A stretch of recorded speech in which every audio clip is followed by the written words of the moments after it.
No, vabbè, ma loro sono una squadra molto forte, lo sapevamo, dominato mi sembra un po' eccessivo, insomma, al primo tempo loro hanno trovato due reti nel giro di un minuto abbastanza fortuite e lì è cambiata la partita. Che loro fossero una squadra forte lo sapevamo da prima, sapevamo le difficoltà a cui potevamo andare incontro. Ripeto, la partita è cambiata in un minuto, sono stati due episodi che hanno determinato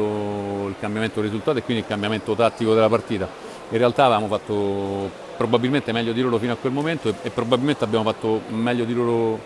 come volume di gioco nell'arco della partita, però alla fine il risultato mi sembra netto e loro sicuramente lo hanno meritato. No, ci fossero ridimensionati, no, io dico all'inizio dell'anno noi dobbiamo stringere i denti per salvarci e se qualcuno di noi aveva alzato un pochino la cresta probabilmente questa è una sconfitta che viene al momento giusto per farci capire quella che è la nostra dimensione. Non siamo strutturati per giocare partite a viso aperto contro squadre di questo livello. Quando tutto l'ambiente Olympus lo capirà probabilmente noi torneremo a giocare da squadra come abbiamo giocato fino ad oggi, torneremo ad essere umili a giocare le partite e sicuramente a fare risultato, però